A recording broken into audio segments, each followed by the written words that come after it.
बहुत समय पहले की बात है। एक छोटे से शहर में जिपेटो नाम का एक बूढ़ा खिलौने वाला रहता था। वह सुंदर लकड़ी के खिलौने बनाता था, जिसे सभी बच्चे बहुत पसंद करते थे और उन्हें जीवन यापन के लिए बेचता भी था। जिपेटो के दिल की इच्छा हमेशा अपने बच्चे की थी। एक दिन उसने सोचा, आज मैं एक सुंदर कठपुतली खिलौना बनाऊंगा, जिसे मैं अपने बच्चे की तरह रखूंगा।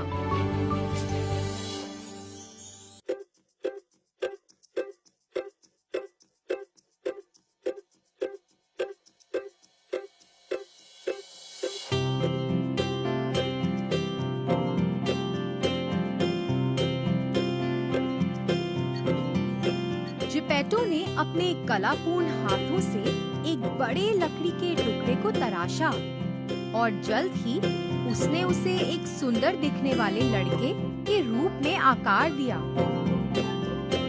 ओह, मैंने क्या सुंदर लड़का बनाया है! तुमने मुझे मेरा बचपन याद दिला दिया। मैं तुम्हें कभी किसी को नहीं बेचूंगा। मैं तुम्हें पिनोकियो कहूंगा। रात का समय था और जिपेटो गहरी नींद में था और उसके साथ पिनोकियो भी था। अचानक वहाँ एक परी दिखाई दी। उसने पिनोकियो के ऊपर अपनी जादू की छड़ी लहराई और कठपुतली अपने आप चलने लगी। वह बिस्तर से ठीक बाहर कूद गया और परी को आदर पूर्वक प्रणाम किया। धन्यवाद परी, तुमने मुझे जीवन दिया है। अब मैं चल सकता हूँ, मैं नाच भी सकता हूँ। हाँ मेरे दोस्त, अब आपको एक अच्छा बच्चा बनना है। अपने पिता को परेशान ना करें और हमेशा उनकी बात सुने।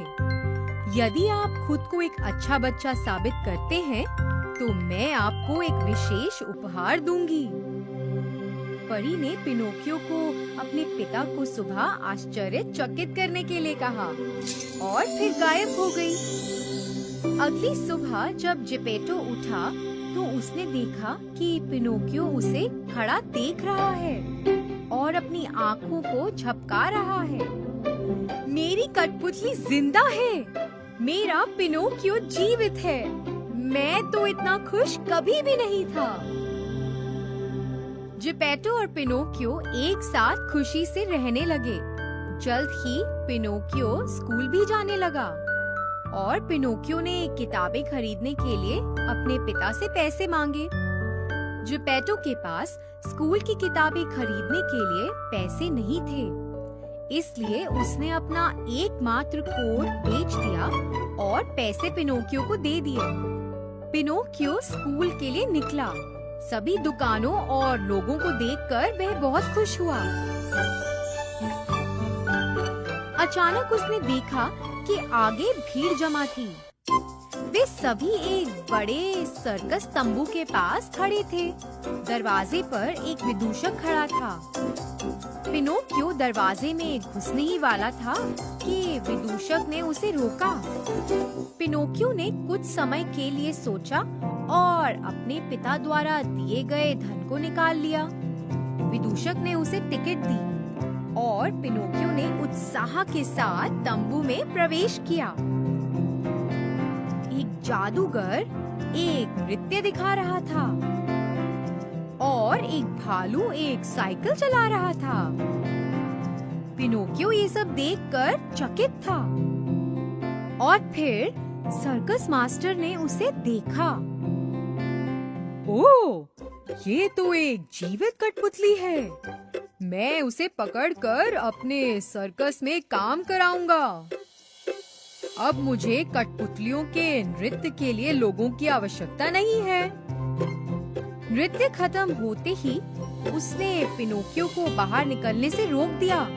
उसने पिनोकियो को सर्कस में उसके लिए काम करने के लिए कहा और पिनोकियो ने वहाँ से भागने की कोशिश की।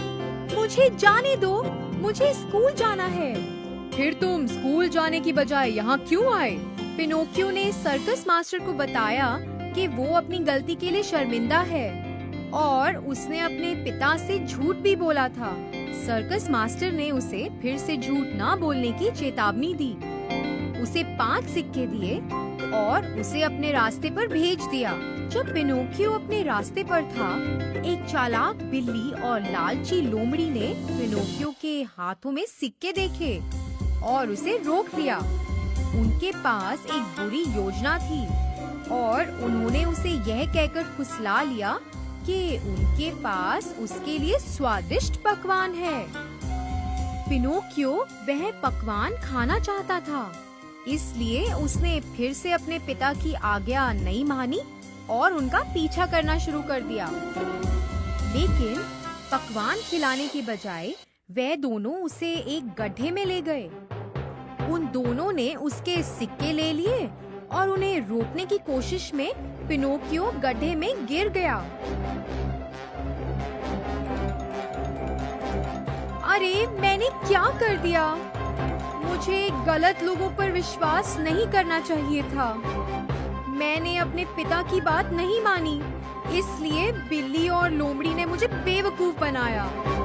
मैं इसी लायक हूँ। फिर अचानक परी दिखाई दी। क्या हुआ पिनोकियो? आप इस गड्ढे में कैसे गिरे हैं? मैं स्कूल की किताबें खरीदने जा रहा था और 2 चालाक जानवरों ने मुझे पकड़ लिया और मुझे इस गड्ढे में फेंक दिया। उन्होंने मेरे सोने के सिक्के भी चुरा लिए हैं। जैसे ही पिनोकियो ने ऐसा कहा, उसकी नाक लंबी होने लगी। मेरी नाक, ये क्या हो रहा है? यह इतनी लंबी क्यों हो रही है?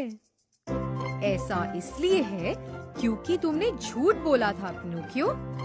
जब तुम झूठ बोलोगे तो तुम्हारी नाक लंबी हो जाएगी। पिनोकियो शर्मिंदा था और उसने परी को पूरी सच्चाई बताई। जैसे जैसे वह सच बोलने लगा, उसकी नाक फिर से सामान्य होने लगी। अब जब तुम सच बोल रहे हो, तो मैं तुम्हें आजाद कर दूंगी और तुम्हारे पिता के पास जाने दूंगी। परी ने पिनोकियो पर अपनी जादू की छड़ी लहराई और वह गड्ढे से बाहर आ गया था। घर जाओ पिनोकियो, एक अच्छा बच्चा बनो, फिर कभी झूठ मत बोलना। पिनोकियो घर की ओर चलने लगा। अपने रास्ते में वह अपने दोस्त रोमियो से मिला। जरा रुको पिनोकियो, मेरे साथ चलो, मैं टॉयलैंड जा रहा हूँ। अच्छा, ये कहाँ है और मैं वहाँ क्यों जाऊँ? यह खिलौने और मिठाइयों और चॉकलेट से भरा है। कोई भी माता पिता अपने बच्चों को यहाँ डांटते नहीं हैं और तुम्हें वहाँ खेलने से भी कोई नहीं रोकेगा। अच्छा, ये तो मजेदार लगता है। चलो चलते हैं। और टॉयलैंड पर चला गया। पिनोकियो और रोमियो ने मिठाइयाँ खाई और झूलों पर खेला भी। वे कई दिनों तक टॉयलैंड में रहे। एक दिन पिनोकियो को लगा कि उसके शरीर में कुछ अजीब परिवर्तन हो रहा है। उसके पास गधे की तरह पूंछ और बड़े कान थे। अचानक कुछ ही दूरी पर उसने एक आदमी को गधा चलाते हुए देखा। पिनोकियो को एहसास हुआ कि यह तो एक चाल है। टॉयलैंड वास्तव में तो एक दुष्ट गधा व्यापारी द्वारा बनाया गया था। वह बच्चों को मिठाई और खिलौने का लालच देकर बुलाता था और फिर उन्हें गधों में बदल देता और उन्हें बाजार में बेच देता था। पिनोकियो जितना तेजी से भाग सकता था, उतनी तेजी से भागा। जब पिनोकियो बाजार पहुंचा, तो उसने कुछ गपशप सुनी कि उसके पिता ने उसके लिए पूरे गांव में खोज की है और अंत में उसकी तलाश करने के लिए वह समुद्र के पास निकल गए हैं। यह सुनकर पिनोकियो बहुत दुखी हुआ और खुद को दोषी महसूस किया। वह तेजी से भागा और डूब जाने के भय के बिना समुद्र में कूद गया। जैसे ही पिनोकियो ने अपना स्वार्थ छोड़ा, वह वापस अपने सामान्य रूप में बदल गया। क्योंकि वह लकड़ी का बना हुआ था, वह तैरने लगा। जैसे ही वह समुद्र के बीच में पहुंचा, एक बड़ा मुंह पानी से बाहर आया और उसे निगल लिया। यह एक बड़ी मछली थी। ओह, मैं कहाँ आ गया हूँ? यहाँ सब अंधेरा है। ओह पिताजी, मैंने क्या कर दिया? काश मैं आपसे एक बार फिर मिल पाता। अचानक उसके पीछे से उसे एक आवाज सुनाई दी। यह जिपेटो था। उसने उसे गले लगाया और उसे सब कुछ बताया।